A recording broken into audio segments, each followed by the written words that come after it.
जय माता दी दोस्तों। नवरात्र की अंतिम तिथि यानी नौमी तिथि की आप सभी लोगों को हार्दिक शुभकामनाएं। हिंदू धर्म में नवरात्र का त्यौहार बहुत ही खास माना गया है। नवरात्र के 9 दिनों में माता दुर्गा के विभिन्न स्वरूपों का पूजन किया जाता है। साल में मुख्य रूप से 2 बार माता के नवरात्र मनाए जाते हैं, जिसमें से चैत्र महीने की और अश्विन महीने की शारदीय नवरात्रि होती है। इस दौरान लोग अपने घर में चावल और नारियल रखकर कलश स्थापना करते हैं और 9 दिनों तक अखंड ज्योति प्रज्वलित करते हैं।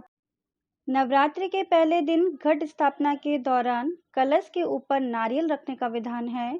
वहीं बहुत से घरों में जहां कलश स्थापना नहीं होती है, वहां भगवती की प्रतिमा या तस्वीर के पास 9 दिनों तक नारियल रखा जाता है। अब सवाल ये उठता है कि नवरात्रि के बाद कलश के ऊपर रखे नारियल या प्रतिमा के पास रखे नारियल का क्या करना चाहिए। तो दोस्तों, आज हम घट स्थापना के दौरान इस्तेमाल किए जाने वाले पूजन सामग्री जैसे कि कलश का जल, नारियल, अक्षत, इन सभी का 9 दिनों के बाद क्या करना चाहिए, इस बारे में जानकारी करते हैं। तो दोस्तों, हम सभी जानते हैं कि नवरात्र की शुरुआत घट स्थापना से ही होती है। नवरात्र में कलश स्थापना और माँ दुर्गा के 9 रूपों की पूजा की जाती है। कलश स्थापना के दौरान उसके ऊपर नारियल रखना बहुत ही जरूरी होता है। कलश स्थापना जितने विधि विधान से हम करते हैं, वैसे ही कलश हटाते समय हमें कुछ बातों का विशेष ध्यान रखना चाहिए। कहा जाता है अगर ऐसा नहीं करते हैं तो माँ रूठ सकती हैं और जो हमने 9 दिनों जो भी पूजा अर्चना की है, व्रत किया है, उसका हमें फल भी नहीं मिलता है। तो चलिए जानते हैं घट स्थापना में इस्तेमाल होने वाले पूजा का सामान को हमें 9 दिनों के बाद उसका क्या करना चाहिए। सबसे पहले कलश के नारियल का उपयोग कैसे करें, इसके बारे में जानते हैं।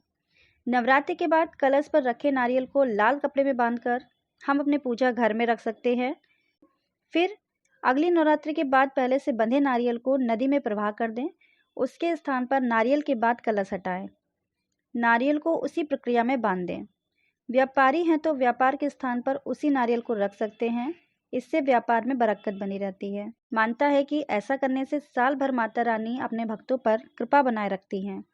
साथ ही माता रानी हमें धन वैभव का आशीर्वाद भी देती है। दूसरी विधि के अनुसार नवरात्रि में पारण पर कलश हटाने के बाद नारियल का प्रसाद नारियल को फोड़कर घर के सभी सदस्यों में बांट सकते हैं या कलश के नारियल को नदी में प्रवाहित कर सकते हैं। कन्या पूजन में भी नारियल का प्रसाद बांटा जा सकता है। अब अक्षत के बारे में बात करें तो वही घट स्थापना के दौरान कलश के नीचे अक्षत भी रखा जाता है। अक्षत यानी कि चावल को कहते हैं। नवरात्रि के आखिरी दिन कलश हटाने के बाद चावल को घर के हर कोने में छिड़कना चाहिए, मतलब बिखेरना चाहिए। हिंदू धर्म में चावल सुख समृद्धि का प्रतीक माना जाता है। मानता है कि कलश के नीचे रखे चावल को घर में बिखेरने से या छिड़कने से कभी भी धन की कमी नहीं आती है, कभी भी तंगी का सामना नहीं करना पड़ता। साथ ही घर में सुख समृद्धि और खुशहाली आती है। हिंदू धर्म में हर व्रत और त्योहार में चावल का उपयोग बहुत ही महत्व रखता है, क्योंकि चावल धन संपदा का प्रतीक माना गया है। चावल का उपयोग करने से हमारे घर में सुख संपत्ति, धन धान्य और खुशहाली आती है। इसीलिए चावल का बहुत ही अधिक महत्व है। अब बात करते हैं कलश के जल के बारे में। कलश के जल का हम क्या करें और क्या ना करें, इसके लिए बहुत से व्यक्ति, बहुत से भक्तजन बहुत ही चिंतित रहते हैं कि उस जल का हमें क्या करना चाहिए। तो हमें कलश के जल को घर के प्रत्येक जगह पर छिड़कना चाहिए। सदस्यों पर भी उस जल का किंचन करना चाहिए। किंचन अर्थात छिड़कना चाहिए। यदि व्यापार ही है तो व्यापार स्थान पर उस जल को छिड़काव करें। किसान है तो अपने खेत में उस जल का छिड़काव करें। और दूसरे तरीके से उस कलश के जल को हम तुलसी क्यारी या अन्य किसी गमले में भी डाल सकते हैं। इसके अलावा नवरात्रि के दौरान पूजा पाठ में इस्तेमाल की जाने वाली अन्य सामग्री को नदी में प्रवाहित कर सकते हैं। कहते हैं कि ऐसा करने से किसी भी प्रकार का दोष नहीं लगता है और पूजा का संपूर्ण फल हमें प्राप्त हो जाता है। धन्यवाद दोस्तों। अगर आपको हमारी वीडियो पसंद आए तो प्लीज़ हमारे चैनल को लाइक करिए, सब्सक्राइब करिए, कमेंट करिए और शेयर करिए। धन्यवाद दोस्तों।